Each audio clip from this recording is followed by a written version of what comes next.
Hi everyone, welcome to another edition of Adventures in Book Scouting, the fourth in the series. My name is David, and sorry it's been a couple of weeks. I know you've all been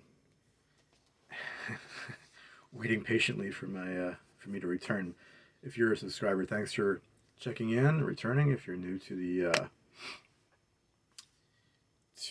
vlog, welcome. I am an online bookseller and I'm here to discuss my finds, things that I deal in, just sort of, discuss the ins and outs of my existence as a book scout, as someone who goes out looking for books of value to sell. And finally, at the tail end of the busy spring season, the, at the midway point in May is when things started finally. There aren't quite as many sales. There'll still be quite a few through middle of June, but the bulk of the spring sales are past now, which is fine with me. I've got more than enough books to work through and to look at and to deal with. So I'll highlight some of the things that I've found recently.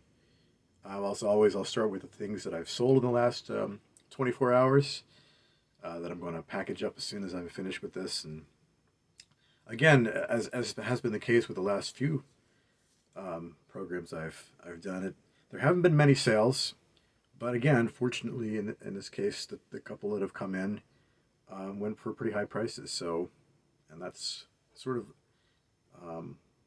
the model that I'm trying to stay with anyway. So this was yet another one of the books that I keep mentioning the big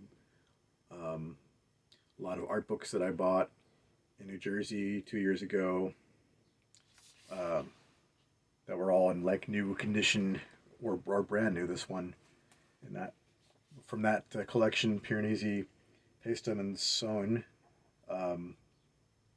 architectural artists or illustrators of ruins, and this sold for $75 on Amazon.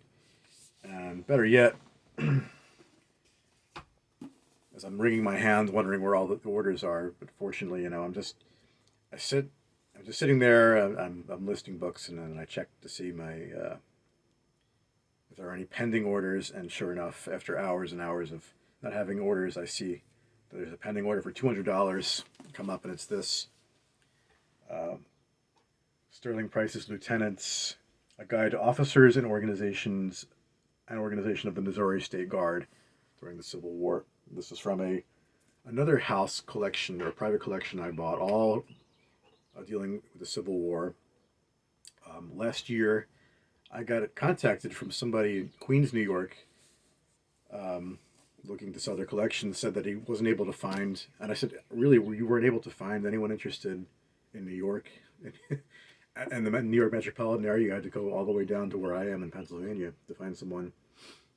And on one day in May, I loaded up the car with boxes of books, dropped them off at Strand, then I went to his house in Queens and loaded them up again with boxes. And a lot of them were sets, large sets of books, reference books. This was a man his father had died. His father was a very prominent researcher and was in fact the president of some chapter or of a research society of the Civil War, and he had a lot of very specific reference books in there, that's the kind of thing that I really favor or look for.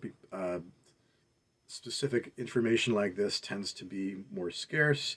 If it's a general history of the Civil War, where there's a million books out there on the Civil War, it remains a very popular subject. If you're a shop owner, you're happy to get those books that are going to sell time and time again. The Bruce Catton books, or the Grant's autobiography, all that kind of thing. But when you deal with those books don't have any value. Even a lot of the university press books about the Civil War, they're just so saturated. There's no value left. But when it gets down to very specific, companies in the Civil War, not just states, but specific battles or companies. Um, This is a small press. I don't even know. It's probably from you know Two Trails Publishing in Shawnee Mission, Kansas. So there aren't too many of these out there, but it's information that's very valuable to the right people who are doing research or for collectors. So I had this just a little under a year, and I got $200 for it. So very happy. Even though I'm not getting a lot of orders still in the spring, things remain fairly slow quantity wise, but you know the idea is to have enough of these kind of books in your inventory where out of the blue, as you're lamenting your lack of sales, something like this you forgot all about will all of a sudden sell, and you feel a lot better about things all of a sudden. And I mean that most days sort of are like that. If you get enough of these, and my inventory is up over 3,000, so if you get enough of these kind of books mixed in with your inventory, they can make up for a lot of bad days in a hurry. Selling books in the $100 to $300 range or above. So those were the books that I slap it down there in the stack. Books that I sold overnight and this morning, and so I'll go into some of the books that I have picked up on my travels of late. Let's see.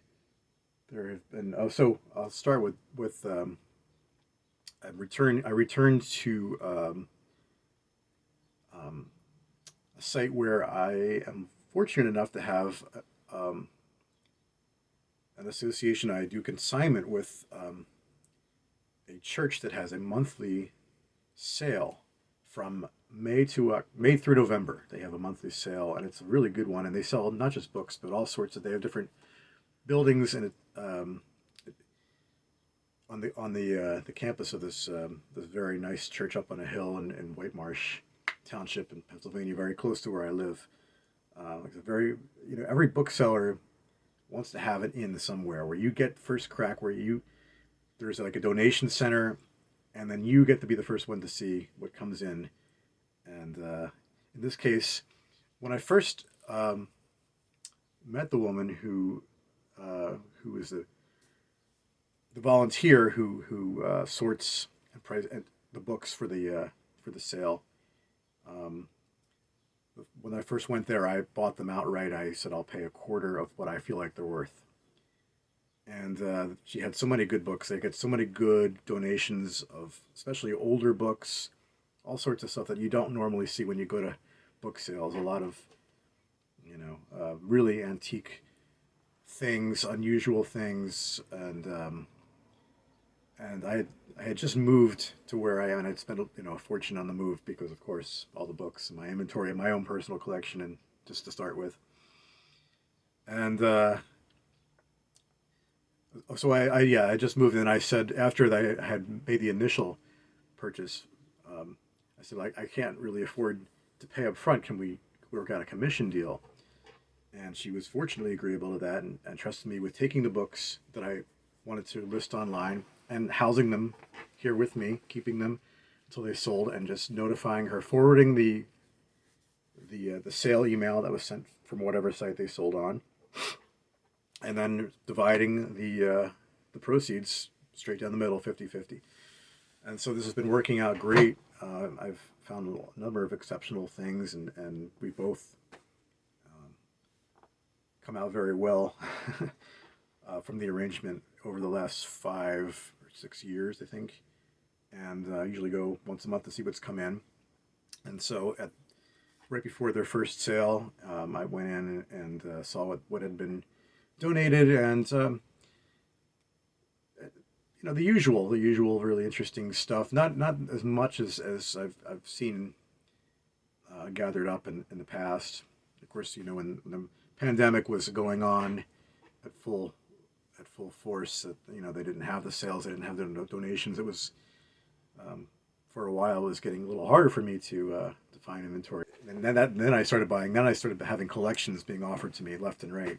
But there was a time when I was wondering because I was used to going to library sales and things like this, and if the donations weren't coming in, and there were places that would have their normal sales weren't having them, I was thinking I would have to be creative to get inventory. But anyway, so I went, and I just wanted to share a few things that came in, um, that I took and listed, and we'll wait to see if they sell, and I get 50% of the proceeds.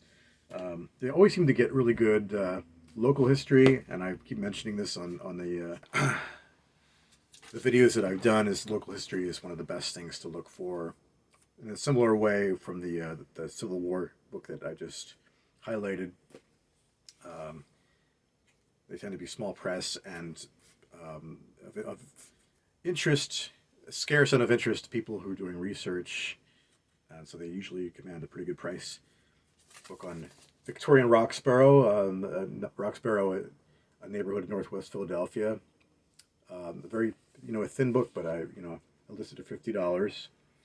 A book, really beautiful book. I've seen this, and I have it in my own personal collection. Probably not easy to see the title, but and it doesn't have its dust jacket, but other than that, it's a beautiful condition. This book is from 1927, so almost 100 years old, about the Wissahickon Valley, which is part of Fairmount Park, the biggest park system within a city in the United States. One of my favorite places in the world.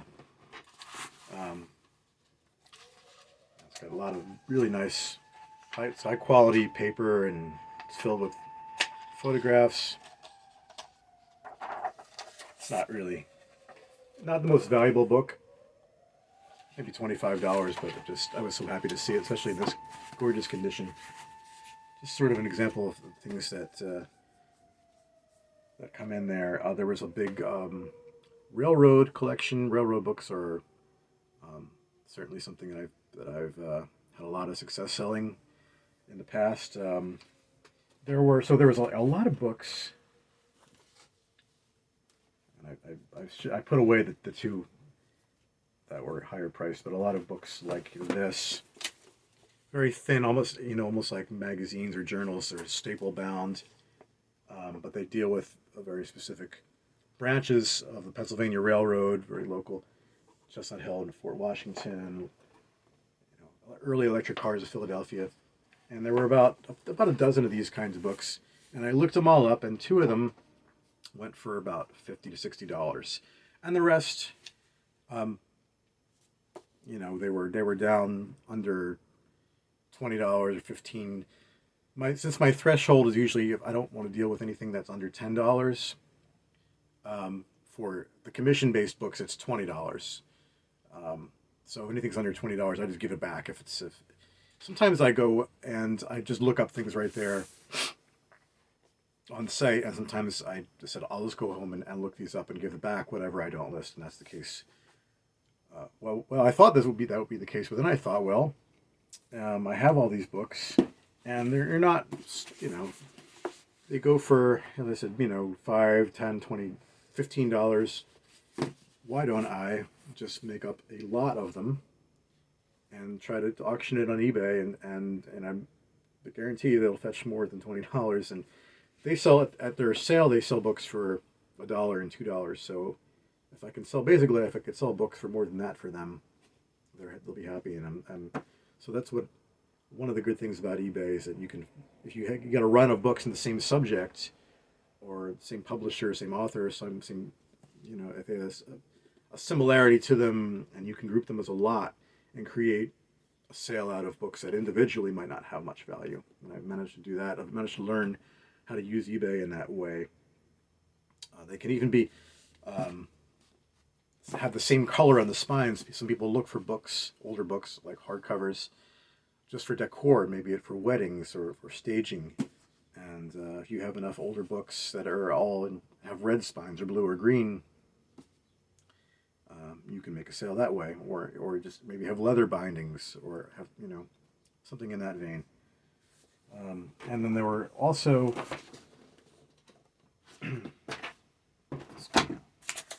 two old railroad timetables. This one's upside down. This one from the Boston and Maine Railroad. from the 1940s and 50s, and these turned out to have more value than pretty much any of the books that I just shared. And I'm also going to group these together and try to create an auction, because there may be some copies of each of these around, but um, railroads are such a popular subject that I feel like, if you create an auction, it creates a fair amount of interest, and let's see if I can get a quicker return for these. Using eBay, it's one of the trickier things when to list as a fixed price item and when to do an auction, and I'm still learning. I get it wrong sometimes, but I'm learning about what will create more interest, and get the price up higher, sometimes higher than you can imagine that would ever be, and sometimes you think that there will be some interest and you start the price off low. And I know there's an option of creating a reserve price so that you don't have to end up selling something for a price under what you had intended. But a few times I've just felt so confident that I didn't even bother with the reserve and then got burnt with it. So there's a whole learning curve with that. I'm still fairly comparative to Amazon and A-books. I'm still fairly new to eBay selling. I know there's a couple channels that deal with book selling that I watch, and I'm sure some of you also watch, that deal strictly with eBay selling. So I'd probably be wise to keep on watching their show. I'm sure there's much more to be learned about that, and I would like to also weigh in the future with my thoughts on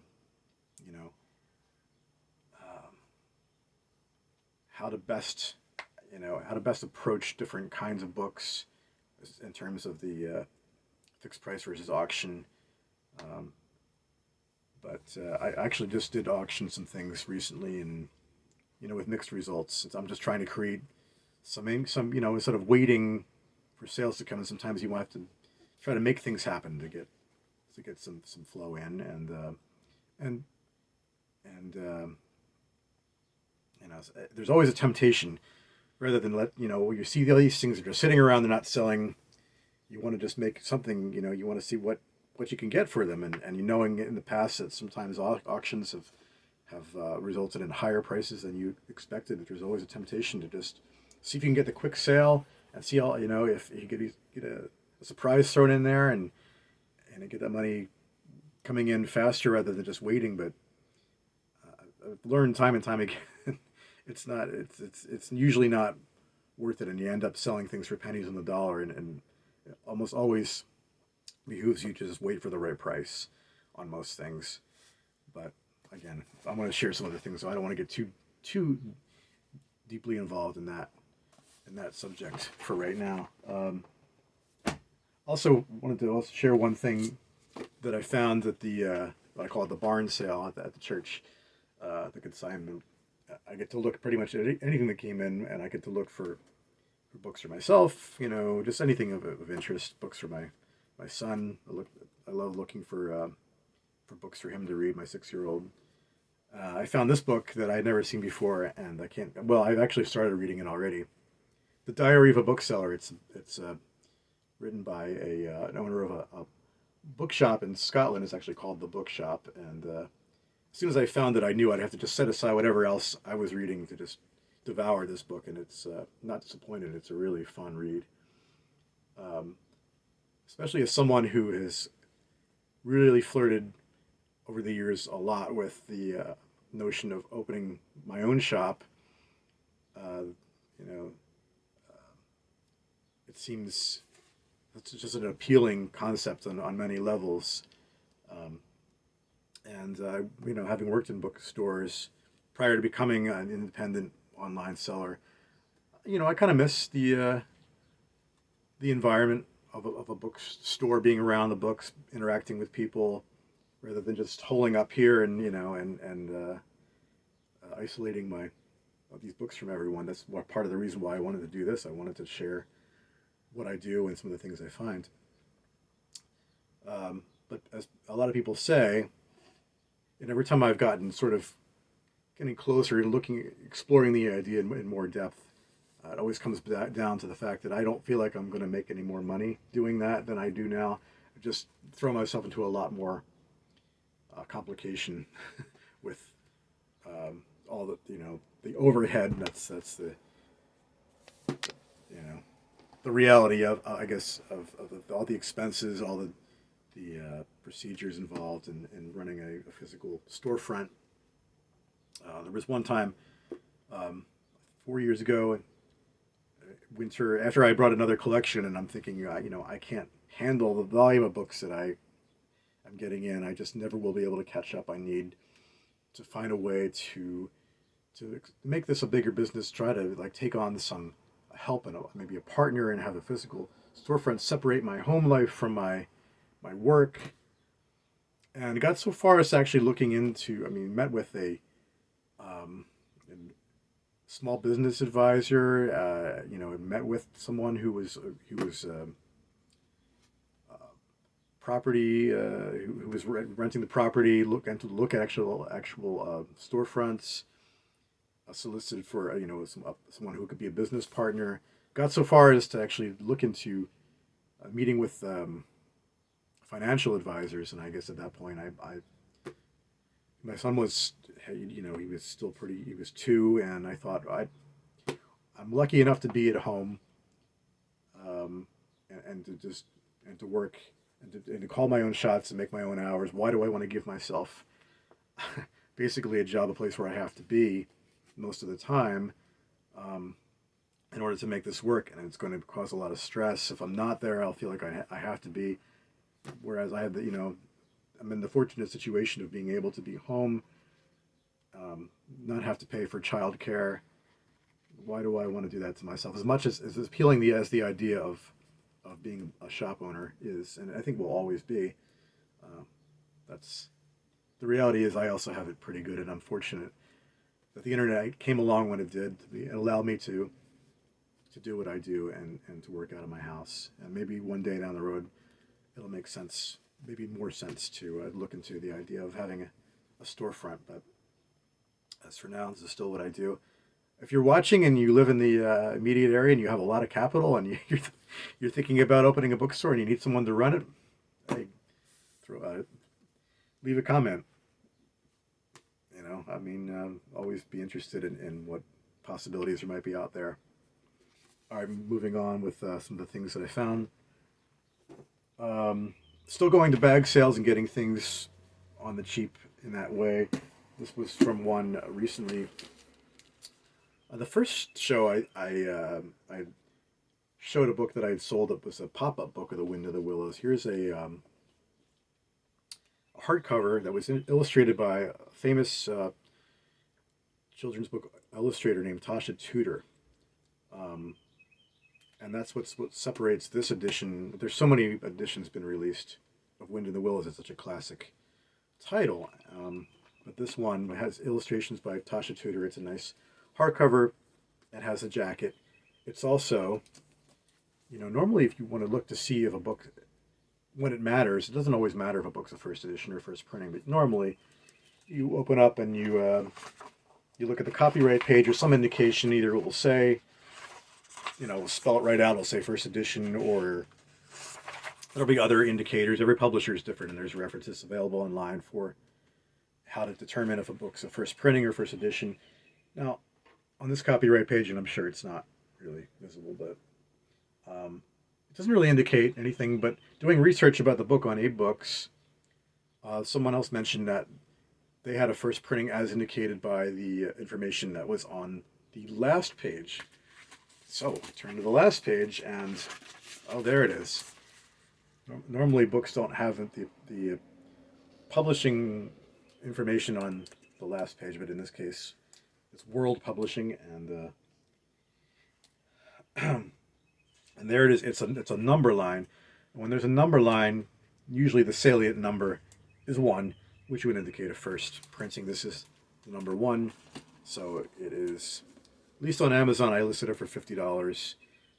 Would it be higher if it had a little nicer jacket? The spine is, as I would say, toned, meaning it's kind of yellowed, faded, and also kind of a little worn around the edges, corners. Not that it's going to show up on here, but and it also has a gift inscription on the. This is these are called the end papers of the book. This would be called the front free end paper. Reduces the value some. I mean, it's not it's not something that's going to like demean the value of the book to the point where you just say, "Oh, that's a shame." It's still, you know, it takes some of the value away, but it's not doesn't take so much away that it's that big a deal. But um, so happy to find that. Another book I found at that same bag sale. This was in Wrightstown in Bucks County, near where I used to live. One of my favorite sales I've been going to for just many, many years. It's in the basement of the village library in kind of a rural, idyllic kind of setting. And because of the proximity to a lot of old, old Bucks County money, there's a lot of good and older books that come and they sell them for very cheap. Even so, I was not able to go to attend the first day, so I waited till I could go during the week while my son's in school. Went for the bag sale and $5 a bag. And I was able to get some pretty nice stuff there.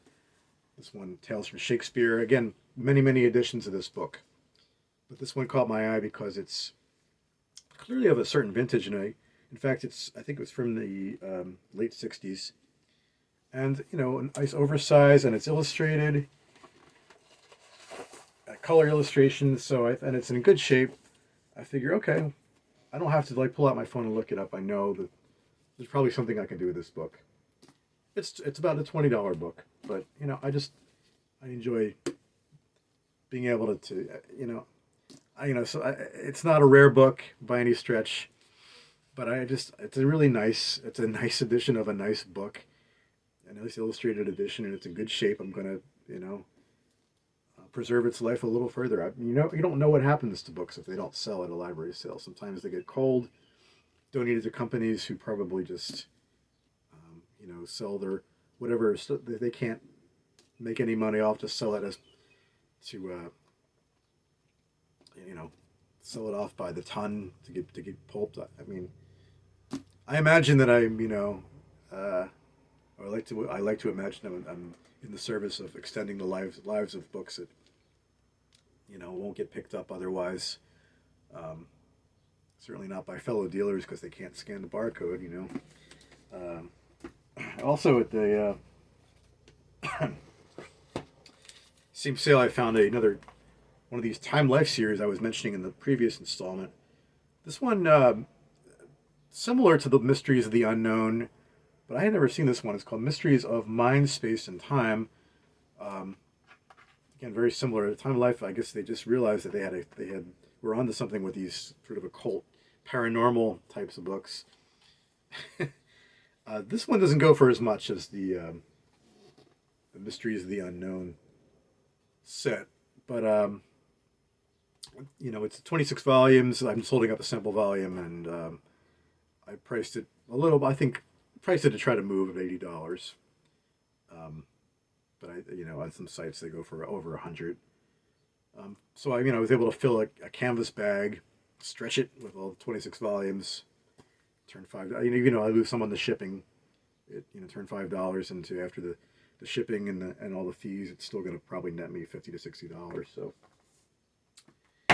and just for fun, they also at this sale at Wrightstown had a lot. For whatever reason, they just had all these boxes of.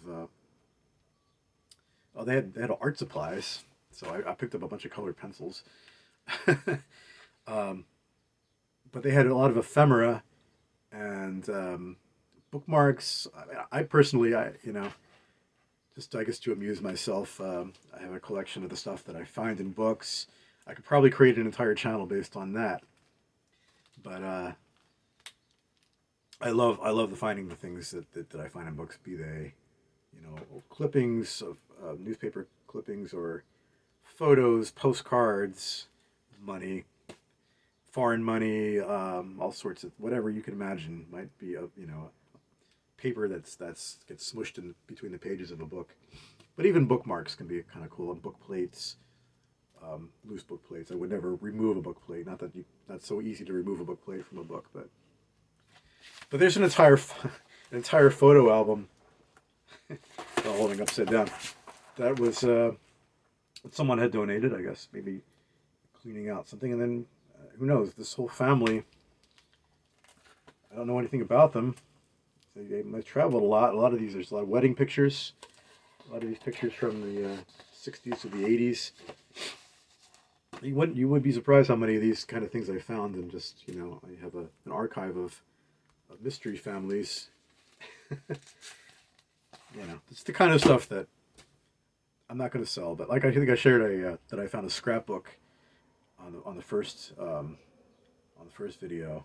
And just that's part of the fun of it. Just never knowing what you're going to find. A couple other things I'll mention that I found recently.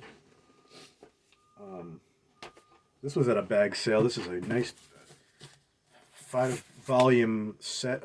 It's a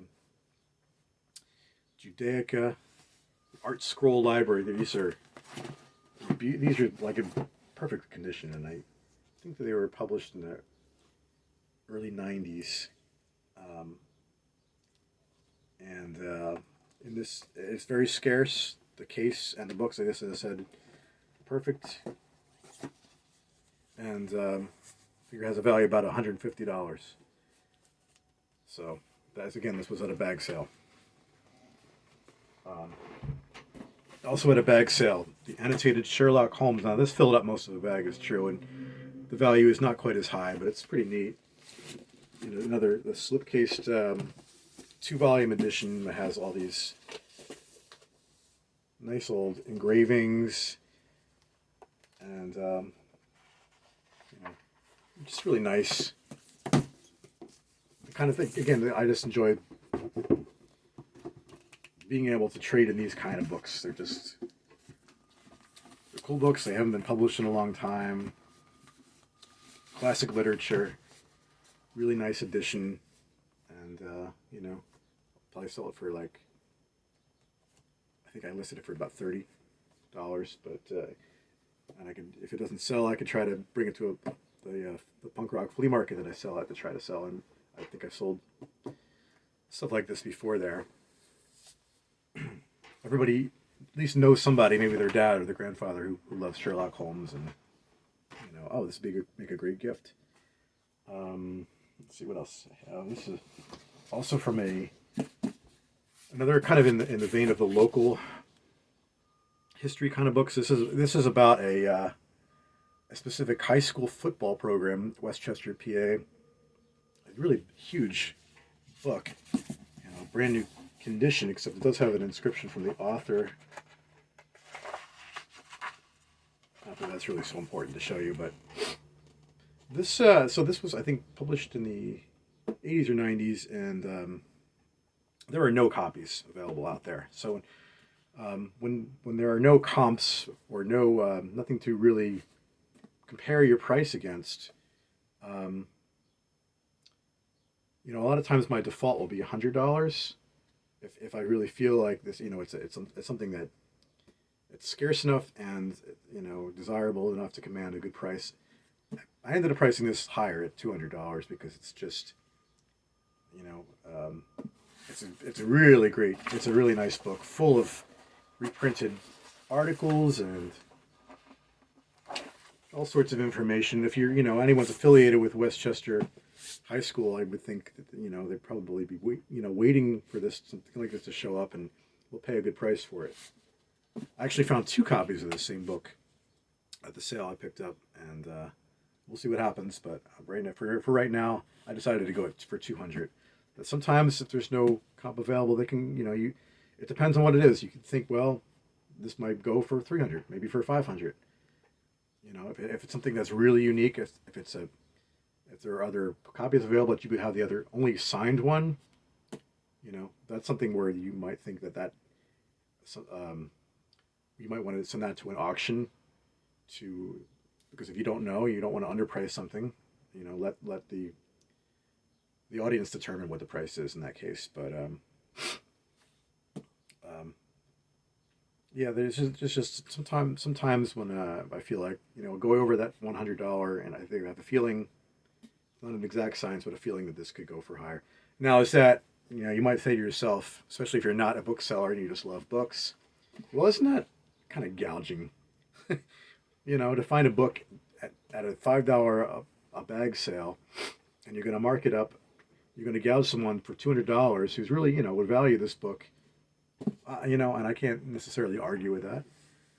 It's kind of ruthless, I suppose. I once read a book about book selling and booksellers called Reluctant Capitalists, and I suppose that's what I am. But I mean, this is how I make my living, and I'm looking for things that I can get higher prices on. Higher, I don't. But the days of trying to find the $10 to $15 books on that sell on Amazon, it's you know fewer, less work with fewer books seems to make more sense. So, and also started going through the books that I mentioned from the collection um, that I bought in Villanova. And by the way, I shouldn't say by the way, the star of the show is back. Clara the cat has returned, shedding her fur all over me. Um, it's nice of her to join once more. Um, yeah, so I started going through the books that I got at Villanova a few weeks back. The one where they just said, take whatever you want for $25. And the first book I picked out to go through I remember it being the last book that I saw that I picked out of the collection to take. It's this really big one, huge. Again, it's slipcased. This book of architects Louis Kahn. I'll just sort of show the spine. It's too hard to open. Louis Kahn, a notable mid-century architect, who did a lot of his work, or a lot of buildings in the Philadelphia area. And this is a complete works from 1935 to 74. Again, this is just on site. You just look at this book and think, "Oh, well, I've never seen this book before." It's really huge. It's a comprehensive um, compendium of an architect's works, a famous architect. It's got the slipcase. This is a chance to be a decent book. Well, it's pretty valuable. It turns out. I had listed on Amazon for $500, and Abe Books had a few other listings, so I went down a little bit. Listed it for $325 on Abe. Even so, regardless, I'm happy to get either price. If it's $325 on Abe or Adlibris or Biblio, or if it's because the lowest price on Amazon is actually like $800. So I price this one at $500. Um, I can't wait to go through the rest of this collection. I'm really sure that this was the most valuable book in that collection. But even so, wow, not bad for being the first book that you pull out of a collection of 6 boxes. Books that I just handpicked, by the way. It wasn't just the entire collection. They had, the family had told me that I was about the fifth or sixth person to look at them too. Other people had already been by to look to go through and pick what they wanted. I'm sure there were some dealers among them, if not all, and every single one passed on this book. This is why I always say, and had it been a library sale, I guarantee you, this book would have been available at the end of the sale. Maybe a shop owner would have taken it because it's something that's unusual, and there are bookstore owners who go to library sales. They're usually the only people I talk to. Who and they may have seen this and said, "Oh, wow, Philadelphia architects." He's really an international architect, but with Louis Kahn, look at this edition. They might have picked that up just to try to sell in their shop. But who knows? I found things that I can't even believe a shop owner won't bother with, like that Wind in the Willows book.